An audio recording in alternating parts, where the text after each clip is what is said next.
एक बार भगवान श्री कृष्ण पांडवों के साथ बातचीत कर रहे थे।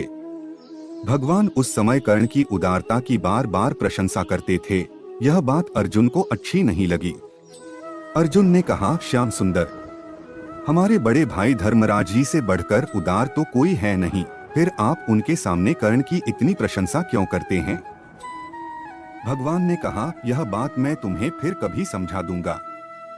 कुछ दिनों पीछे अर्जुन को साथ लेकर भगवान श्री कृष्ण धर्मराज युधिष्ठिर के राजभवन के दरवाजे पर ब्राह्मण का वेश बनाकर पहुँचे। उन्होंने धर्मराज से कहा, हमको एक मन चंदन की सूखी लकड़ी चाहिए, आप कृपा करके मंगा दें।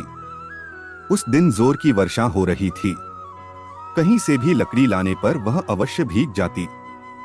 महाराज युधिष्ठिर ने नगर में अपने सेवक भेजे, किंतु संयोग की बात ऐसी कि कहीं भी चंदन की सूखी लकड़ी नहीं मिली। युधिष्ठिर ने हाथ जोड़कर प्रार्थना की, आज सूखा चंदन मिल नहीं रहा है।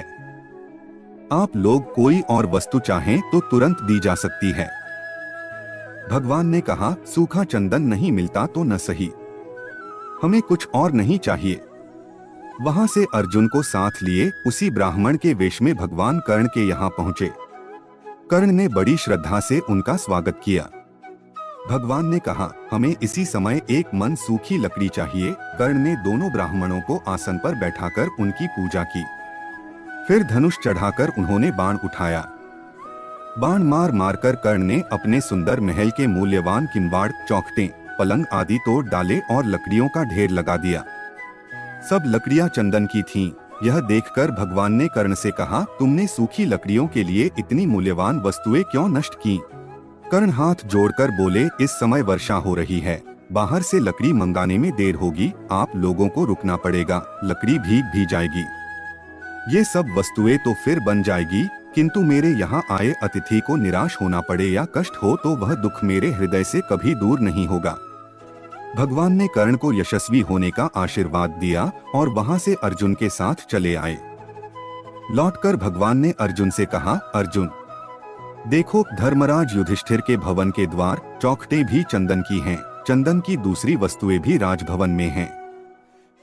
लेकिन चंदन मांगने पर भी उन वस्तुओं को देने की याद धर्मराज को नहीं आई और सूखी लकड़ी मांगने पर भी कर्ण ने अपने घर की मूल्यवान वस्तुएं तोड़कर लकड़ी दे दी। कर्ण स्वभाव से उदार हैं और धर्मराज युधिष्ठिर विचार करके धर्म पर स्थिर रहते हैं। मैं इसी से कर्ण की प्रशंसा करता हूँ। इस कथा से हमें यह शिक्षा मिलती है कि परोपकार, उदारता, त्याग तथा अच्छे कर्म करने का स्वभाव बना लेना चाहिए। जो लोग नित्य अच्छे कर्म नहीं करते और सोचते रहते हैं कि कोई बड़ा अवसर आने पर वे महान त्याग या उपकार करेंगे, उनको अवसर आने पर यह बात सूझती ही नहीं कि वह महान त्याग किया कैसे जाए। जो छोटे छोटे अवसरों पर भी त्याग तथा उपकार करने का स्वभाव बना लेता है, वही महान कार्य करने में भी सफल होता है। दोस्तों, ऐसे ही और वीडियोस के लिए चैनल को सब्सक्राइब करें।